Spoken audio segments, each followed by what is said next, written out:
Welcome to Telugu computer world. ఇలాంటి ఎఫెక్ట్ని మనం ఏ విధంగా క్రియేట్ చేయవచ్చో ఇప్పుడు తెలుసుకుందాం. సో ఇది ఒక ఫ్రంట్ ఎండ్ డెవలపర్కి సంబంధించినటువంటి పార్ట్. ఒక రకంగా చెప్పాలంటే ఇది HTML అండ్ CSSని యూజ్ చేసి చేయడం జరిగింది. సో ఏ విధంగా చేస్తాం ఏంటి అనేటువంటిది ఇప్పుడు మనం ప్రాక్టికల్గా తెలుసుకుందాం. So let's get started. So full stack web development 0 to hero కోర్స్లో మీరు జాయిన్ అయితే ఈ ట్యూటోరియల్ మీకు ఈజీగా అర్థమవుతుంది. ఒకవేళ మీకు ఆల్రెడీ HTML CSS వచ్చున్నా కూడా ఇది అర్థమవుతుంది. అండ్ దీంట్లో కొన్ని అడ్వాన్స్డ్ టెక్నిక్స్ నేను మీకు నేర్పించబోతున్నాను. ఓకే, ఒకవేళ మీరు జాయిన్ అవ్వాలనుకుంటే ఈ వీడియో డిస్క్రిప్షన్లో దానికి సంబంధించిన లింక్ ఉంది. దానిపైన క్లిక్ చేసి ఆ వీడియో ఒకసారి చూడండి. దాంట్లో కోర్స్ కరికులం ఏదైతే ఉందో అది మొత్తం చూసిన తర్వాత మీకు నచ్చితే దీనిలో జాయిన్ అవ్వండి. ఓకే, ఎనీవేస్ ఇక్కడ మన ఫ్రంట్ ఎండ్ లోపల ఫ్రంట్ ఎండ్ ప్రాజెక్ట్స్లో ఇది ఫస్ట్ ప్రాజెక్ట్ అనమాట. దీని లోపల ఇక్కడ చూడండి ఒక ఇమేజెస్ అనేటువంటి ఫోల్డర్ ఉంది. సో దీని లోపల నేను 3 ఇమేజెస్ తీసుకున్నాను. ఒకటి బ్యాక్గ్రౌండ్ కోసం ఇది తీసుకున్నాను. అండ్ ఆ తర్వాత చిరంజీవి 450 అండ్ రామ్ చరణ్ 450 అని తీసుకున్నాను. ఇక్కడ 450 అని తీసుకోవడానికి కారణం ఏంటంటే వీటి యొక్క డైమెన్షన్స్ అంటే విడ్త్ అండ్ హైట్ ఇవి స్క్వేర్ ఇమేజెస్ అనమాట. రెండు కూడా సేమ్ సైజులో తీసుకున్నాను. And 450 pixels width and 450 pixels height రెండిటికి కూడా సేమ్ అదే విధంగా తీసుకున్నాను. సో మనం స్టార్ట్ చేయాలంటే ఇక్కడ రైట్ బటన్ క్లిక్ చేసి ఓపెన్ విత్ కోడ్ పైన క్లిక్ చేస్తే మన యొక్క విజువల్ స్టూడియో కోడ్ అనేది ఈ విధంగా ఓపెన్ అవ్వడం జరుగుతుంది. ఓకే, సో ఇక్కడ మనకు 2 ఫైల్స్ అనేవి కావాలి. ఒకటి index.html అనేటువంటి ఫైల్ అండ్ రెండోది style.css ఫైల్ కదా. సో index.html లోపల నేను బాయిలర్ టెంప్లెట్ని తీసుకోవాలనుకుంటున్నాను. ఇక్కడ ఈ విధంగా తీసుకున్నాను. సో CSS1 అనుకోండి. ఓకే, సో నేను దీని లోపల జస్ట్ ఏం తీసుకోవాలనుకుంటున్నానంటే ఒక బ్యాక్గ్రౌండ్ ఇమేజ్ తీసుకోవాలనుకుంటున్నాను. సో దానికోసం ఒక div అనేది తీసుకుంటున్నాను. ఓకే, సో ఈ divకి నేను ఒక క్లాస్ అనేది తీసుకోవాలనుకుంటున్నాను. ఆ క్లాస్ నేమ్ వచ్చేసి నాకు bgbox. ఓకే, సో ఈ bgbox అనేటువంటి div లోపల నేను ఇమేజ్ తీసుకోవాలనుకుంటున్నాను. ఓకే, సో దీని లోపల images/bg.jpg. సో ఇక్కడ నేను బ్యాక్గ్రౌండ్ ఇమేజ్ని తీసుకున్నాను. సో అదే ఇక్కడ మనం ఆల్ టెక్స్ట్గా రాసుకోవచ్చు, background image. That's it. Okay, రాయాల్సిన నెసెసిటీ కూడా ఏం లేదు, కానీ నేనైతే ప్రస్తుతానికి రాస్తాను. అండ్ ఆ తర్వాత నాకు ఒక బాక్స్ అనేది కావాలి. ఏది మనం చిరంజీవి అండ్ రామ్ చరణ్ ఇమేజెస్ పెట్టడానికి.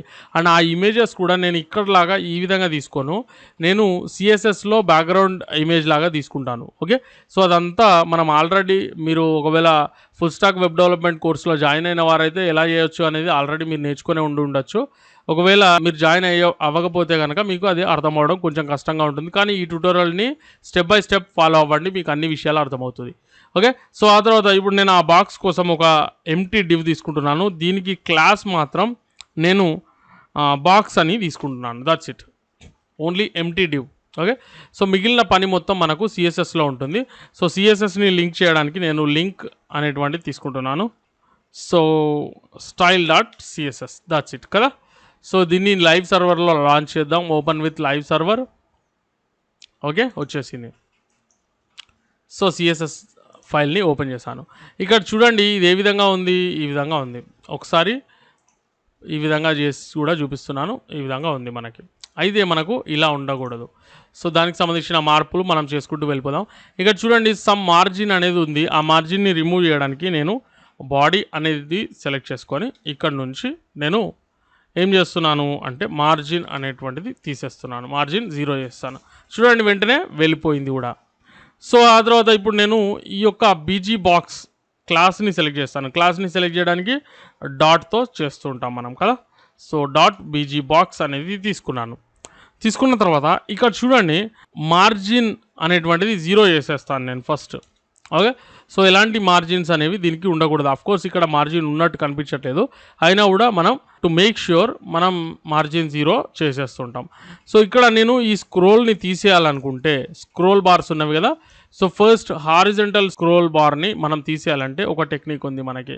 ఏంటది, ఓవర్ఫ్లో హిడెన్లో పెట్టేయచ్చు. ఓకే, కానీ వర్టికల్ది మాత్రం మనకు కనిపిస్తుంది.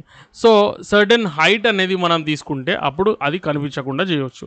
సో హైట్ అనేది ఎంత ఉండాలి అంటే డివైస్ని బట్టి అది అరేంజ్ అవ్వాలి. దానికోసం నేను ఏం చేస్తున్నాను, హైట్ అనేది తీసుకొని 100 VH అని తీసుకుంటున్నాను, అంటే వ్యూ హైట్. చూడండి ఇప్పుడు స్క్రోల్ బార్ వెళ్ళిపోయింది. చూడండి నాకు ఎలాంటి స్క్రోల్ బార్స్ లేవు, హారిజంటల్గా కానీ వర్టికల్గా కానీ. ఓకే, సో నాకు విడ్త్ కూడా నేను తీసుకోవాలనుకుంటున్నాను. ఓకే, సో నాకు విడ్త్ వచ్చేసి 100 VW. అఫ్కోర్స్ ఇక్కడ పెద్దగా నెసెసిటీ ఏం లేదు విడ్త్కి, కానీ తీసుకున్నాను నేను. చూడండి, సో వ్యూ పోర్ట్ని బట్టి అది అరేంజ్ అవ్వడం జరుగుతుంది. కానీ మనం ఫస్ట్ హైట్ తీసుకున్నాం కాబట్టి దాన్ని అకార్డింగ్లీ అది అరేంజ్ అవ్వడం జరుగుతుంది. ఇది తీసేస్తున్నాను ప్రస్తుతానికి, ఈ విధంగా ఉండనివ్వండి. ఓకే, సో ఆ తర్వాత నాకు ఈ యొక్క ఇమేజ్ అనేది కాస్త జూమ్ అవ్వాలి. సో దానికోసం నేను ఏం చేస్తాను అంటే డాట్ బీజీ బాక్స్, దీని లోపల ఉన్నటువంటి ఇమేజ్ కాబట్టి ఈ విధంగా తీసుకుంటాము, IMG కదా. సో ట్రాన్స్ఫార్మ్ అనేది నేను యూజ్ చేయాలనుకుంటున్నాను. ఓకే, సో ట్రాన్స్ఫార్మ్ లోపల స్కేల్ అనేటువంటిది తీసుకుంటున్నాను. 1.2 అంటే నాకు 120% అది జూమ్ అవ్వడం జరుగుతుంది. చూడండి ఈ విధంగా కొంచెం జూమ్ అయింది. సో దీన్ని నేను యానిమేట్ చేసేటప్పుడు మళ్ళీ మామూలు స్థితికి తీసుకెళ్తాను. దీన్ని పక్కన పెట్టేయండి ఇంకా ప్రస్తుతానికి. Okay, very nice. ఆ తర్వాత ఇప్పుడు మనకు కావాల్సింది ఏంటి, బాక్స్. కానీ మనం ఏం తీసుకున్నాం, ఇక్కడ ఎంటీ తీసుకున్నాం. ఓకే, సో ఈ బాక్స్ని మనం ఇప్పుడు దానికి సంబంధించిన జనరల్ CSSని రాసుకుందాం. సో క్లాస్ కాబట్టి బాక్స్ అనేటువంటిది ఈ విధంగా తీసుకుంటాం, డాట్ బాక్స్. ఓకే, సో ఆ తర్వాత ఇక్కడ నాకు దానికి విడ్త్ కావాలి. విడ్త్ వచ్చేసి 450 పిక్సెల్స్, ఎందుకంటే మనం ఇమేజెస్ అంతే తీసుకున్నాం కదా. హైట్ కూడా నేను ఒక 450 పిక్సెల్స్ తీసుకున్నాను. ఇది సేవ్ చేస్తానే మీరు చూడొచ్చు, ఇక్కడ నాకు స్క్రోల్ బార్ అనేది వచ్చేసింది, ఎందుకంటే నాకు ఇక్కడ బాక్స్ వచ్చింది, కానీ అది కనిపించట్లేదు. కనిపించాలంటే మనం ఏం చేయవచ్చు అని అంటే ఇక్కడ చూడండి, బార్డర్ అనేటువంటిది తీసుకుంటున్నాను నేను. ఫర్ ఎగ్జాంపుల్ 3 పిక్సెల్స్ సాలిడ్ బార్డర్ని నేను తీసుకుంటున్నాను. ఓకే, నాకు ఈ విధంగా వచ్చింది. చూడండి పర్ఫెక్ట్. అండ్ ఆ తర్వాత దీనికి షాడో అనేది నేను తీసుకోవాలనుకుంటున్నాను, చిన్న shadow. So box shadow. Okay, box shadow అనేది తీసుకుంటున్నాను. 0 పిక్సెల్స్ ఒక 6 పిక్సెల్స్ బ్లర్ అనేది తీసుకుంటున్నాను. అండ్ కలర్ వచ్చేసి నాకు బ్లాక్ కావాలి. సేవ్ చేస్తే నాకు ఈ విధంగా బాక్స్ షాడో అనేది వచ్చింది. ఓకే రైట్, కానీ నాకు ఈ బాక్స్ ఇక్కడ రాకూడదు, పైన రావాలి కదా. సో పైన రావాలి అని అంటే మనం ఏం చేయవచ్చు అంటే పొజిషన్ వచ్చేసి ఫిక్స్డ్ పొజిషన్ని తీసుకుందాం. సేవ్ చేస్తానే నాకు అది డిజపియర్ అయిపోయింది. సో ఎందుకు అని అంటే మనం టాప్ అనేది 0 ఇస్తే అట్లీస్ట్ అది ఇక్కడ టాప్లో అపియర్ అవ్వడం జరుగుతుంది. ఓకే, సో ఆ తర్వాత నాకు టాప్ నుంచి కొంచెం కిందకి ఉండాలి అది. ఫర్ ఎగ్జాంపుల్ ఒక 30 పిక్సెల్స్ కిందకి ఉండాలనుకోండి, ఈ విధంగా నేను తీసుకోవచ్చు. ఓకే, కిందకు వచ్చింది. అండ్ లెఫ్ట్ కూడా నాకు ఒక 30 పిక్సెల్స్ గ్యాప్ ఉండాలనుకోండి, ఈ విధంగా తీసుకుందాం. పర్ఫెక్ట్ కదా, సూపర్గా నాకు అది కనిపిస్తుంది. అయితే దీనికి నేను బ్యాక్గ్రౌండ్ కలర్ కూడా ఇవ్వాలనుకుంటున్నాను అనుకోండి, for example. Okay, so background colour వచ్చేసి నేను ఆక్వా కలర్ని తీసుకుంటున్నాను. ఓకే, సో నాకు ఈ విధంగా కనిపిస్తుంది. Very nice. ఇప్పుడు దీన్ని మనం యానిమేట్ చేయడానికి ఏ విధంగా చేస్తాం అంటే కీ ఫ్రేమ్స్ అనేది తీసుకుంటాం కదా. సో కీ ఫ్రేమ్స్ తీసుకొని మన యొక్క animation name, so box animation కాబట్టి box_anim అని తీసుకుంటున్నాను నేను యానిమేషన్. ఓకే, సో ఈ విధంగా తీసుకున్నాను. పర్ఫెక్ట్ కదా, వెరీ నైస్. అండ్ ఇప్పుడు ఆబ్వియస్లీ మనం ఏం చేస్తాం, ఒక 50% తీసుకుంటే మనకు ఈజీగా ఆ ట్రాన్స్ఫర్మేషన్ అనేది తెలుస్తుంది కదా. సో బ్యాక్గ్రౌండ్ కలర్ ఉంది కాబట్టి నేను బ్యాక్గ్రౌండ్ కలర్ని ఫస్ట్ చేంజ్ చేయాలనుకుంటున్నాను. అండ్ ఇక్కడ నాకు ఆక్వా మరిన్ లోకి మారాలనుకోండి. సో ఇప్పుడు నాకు ఇది యానిమేషన్ ప్లే అవ్వాలంటే ఏం చేయాలి, ఈ యానిమేషన్ నేమ్ని తీసుకోవాలి. అండ్ ఇక్కడ యానిమేషన్ ప్రాపర్టీని తీసుకొని ఇక్కడ ఆ నేమ్ని ఇచ్చేయాలి. అండ్ ఎంతసేపు ప్లే అవ్వాలి, 3 సెకండ్స్ అనుకోండి. ఎన్నిసార్లు అవ్వాలి, 3 టైమ్స్ అవ్వాలి. ఓకే, సేవ్ చేస్తే నాకు అది 3 టైమ్స్ ప్లే అవుతుంది. చూడండి, మీకు పెద్దగా చేంజ్ కనిపించకపోతే నేనేం చేస్తానంటే కాస్త డిఫరెంట్ కలర్ తీసుకుంటాను. ఓకే, సో సేవ్ చేస్తున్నాను చూడండి, ఆ విధంగా నాకు మారుతుంది. సో బ్యాక్గ్రౌండ్ కలర్ అనేది ఇది మారుతుంది. కానీ నాకు బ్యాక్గ్రౌండ్ కలర్ కాదు కదా కావాల్సింది, నాకేం కావాలి, ఇమేజ్ కావాలి. సో దీనికి నేను ఇమేజ్ అనేటువంటిది తీసుకుంటున్నాను. సో బ్యాక్గ్రౌండ్ యూఆర్ఎల్ అనేటువంటిది యూజ్ చేస్తాను. సో ఎక్కడున్న ఇమేజెస్ లోపల చిరంజీవి 450 సేవ్ చేస్తే నాకు ఈ విధంగా వస్తుంది. సో బ్యాక్గ్రౌండ్ కలర్ వెళ్ళిపోయింది కాబట్టి ఇప్పుడు ఇది అప్లై అవ్వదు. సో ఎక్కడి నుంచి ఎక్కడికి మారాలి, మనకి బ్యాక్గ్రౌండ్ మళ్ళీ మారాలి. బ్యాక్గ్రౌండ్ అనేది తీసుకొని యూఆర్ఎల్ అనేది తీసుకొని నేను images slash Ram Charan 450 save చేయగానే చూడండి ఏ విధంగా మారుతుంది. రైట్, పర్ఫెక్ట్ కదా, వెరీ నైస్. అండ్ ఇప్పుడు నాకు ఓన్లీ ఇది మాత్రమే కాదు, నాకు కాస్త జరగాలి కూడా, ప్లేస్ కూడా జరగాలి. సో దానికోసం నేను ఏం చేస్తున్నాను, యానిమేషన్ లోపల లెఫ్ట్ అనేటువంటి ప్రాపర్టీని తీసుకుంటున్నాను. సో లెఫ్ట్ నుంచి నాకు అట్లీస్ట్ ఒక 500 పిక్సెల్స్ జరగాలనుకోండి. సో సేవ్ చేస్తే నాకు ఈ విధంగా జరుగుతుంది. పర్ఫెక్ట్.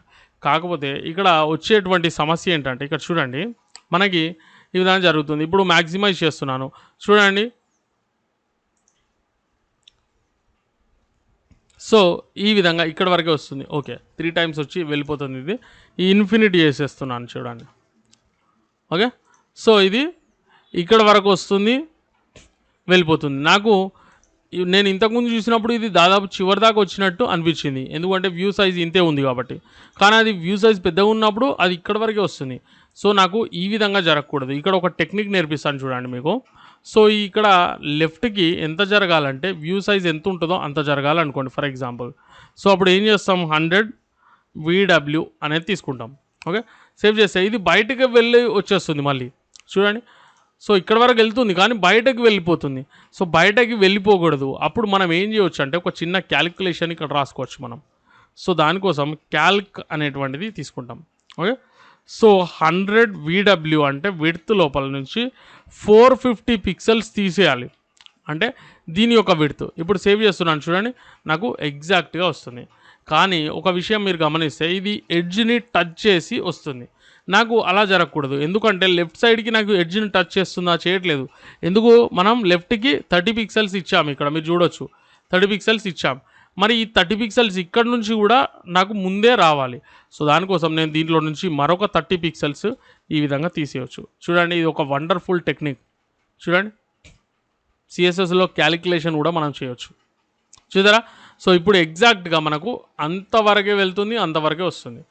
So perfect. మీరు కావాలనుకుంటే మ్యాక్సిమైజ్ కూడా చేసి చూసుకోవచ్చు. ఈ విధంగా కనిపిస్తుంది అది. పర్ఫెక్ట్ కదా, superb, very nice.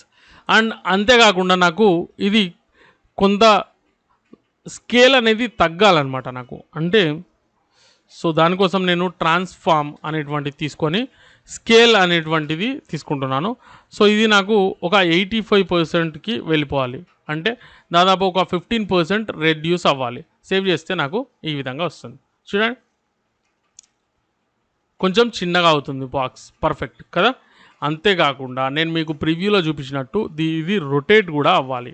So rotate వచ్చేసి నాకు 360 degrees రొటేట్ అవ్వాలి. సో సేవ్ చేస్తానే నాకు ఈ విధంగా వస్తుంది. చూడండి, పర్ఫెక్ట్ కదా. అయితే నాకు ఇది ఫాస్ట్గా వస్తుంది, నేను కాస్త స్లో చేయడానికి 6 seconds తీసుకుంటున్నాను. చూడండి, సూపర్. కానీ ఇది నాకు ఎడ్జెస్ అనేవి కట్ అవుతున్నవి పైన కదా. సో పైన కట్ అవ్వకుండా ఉండడం కోసం నేను ఏం చేస్తున్నాను, ఒక 10% తీసుకొని, ఓకే, సో 10% తీసుకొని నేను ఇక్కడ టాప్లో ఒక 100 పిక్సెల్స్ తీసుకుంటున్నాను. చూడండి ఏం జరుగుతుంది అప్పుడు.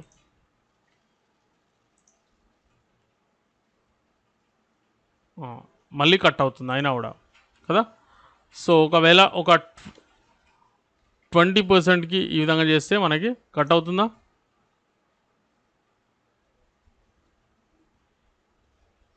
ఇంకా కట్ అవుతుంది కాస్త.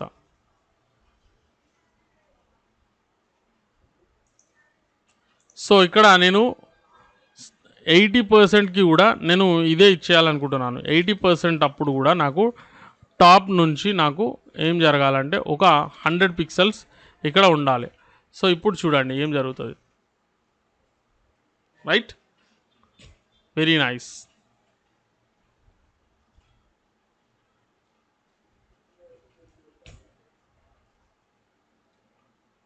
ఓకే, దాదాపు ఎడ్జ్ కొంచెం టచ్ అవుతుంది, నాట్ అన్ ఇష్యూ.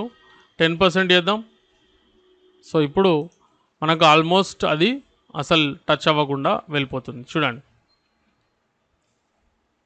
సో ఈ విధంగా మనం మేనేజ్ చేయవచ్చు. వెరీ నైస్ కదా. సో ఈ విధంగా మనం తీసుకోవచ్చు. అండ్ ఇప్పుడు మనకి బ్యాక్గ్రౌండ్ యానిమేట్ అవ్వాలి. సో దానికోసం మనం ఏం చేస్తాం అంటే ఇక్కడ కీ ఫ్రేమ్స్ అండ్ ఇదేంటిది జూమ్ అనుకోండి, మామూలుగా జూమ్. కానీ దేనికి జూమ్ చేయాలి మనం అంటే ఐఎంజీ జూమ్ అనుకోండి. ఓకే, ఇమేజ్ జూమ్ లేదా బీజీ జూమ్ అని పెట్టండి. బ్యాక్గ్రౌండ్ని మనం జూమ్ చేసి వదిలేస్తుంటాం కదా. సో ఇక్కడ ఒక 50%కి నాకు అది జరగాలి. అండ్ అది ఏంటండి జూమ్ అవ్వాలంటే ట్రాన్స్ఫార్మ్ స్కేల్. యాక్చువల్లీ మనం 1.2 తీసుకున్నాం మనం, అంటే దీన్ని ఆల్రెడీ జూమ్ చేసి పెట్టాం. సో ఇప్పుడు జూమ్ అవుట్ చేస్తున్నాం మనం ఇక్కడ, ఒక రకంగా చెప్పాలంటే. సేవ్ చేస్తాను, ఎలాంటి మార్పు నాకు కనిపించట్లేదు. సో ఇది యానిమేషన్ నేమ్ కాపీ చేసుకున్నాను. సో ఇక్కడ నాకు ఈ యొక్క ఇమేజ్ లోపల నేను ఇది తీసుకుంటాను. సో యానిమేషన్ నేమ్ వచ్చేసి ఇది కాపీ అవ్వలేదు, కాపీ. సో యానిమేషన్ నేమ్ వచ్చేసి BG_zoom. అండ్ ఇది నాకు ఎంతసేపు అవ్వాలి అంటే 6 seconds అవ్వాలి, ఎందుకంటే దీన్ని టైమింగ్ మ్యాచ్ అవ్వాలి నాకు. అండ్ ఇది కూడా ఇన్ఫినిట్ లూప్లోకి వెళ్ళిపోవాలి. సేవ్ చేస్తున్నాను చూడండి, ఈ విధంగా కనిపిస్తుంది మనకి, చూసారా.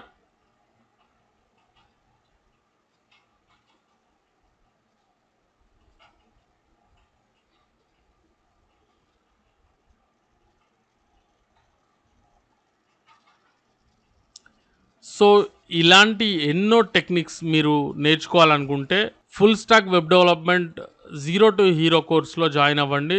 మీరు ఒక ప్రొఫెషనల్ వెబ్ డెవలపర్ అవ్వచ్చు. దీంట్లో మీకు ఎర్నింగ్ స్ట్రాటజీస్ కూడా నేర్పించబడతాయి. అంటే మీరు ఎన్ని రకాలుగా ఒక వెబ్ డెవలపర్గా డబ్బు సంపాదించవచ్చు, అన్ని రకాల మార్గాలు ఎక్స్ప్లెయిన్ చేయబడతాయి. Okay, so I will see you in the next lecture. Thanks for watching. Please subscribe.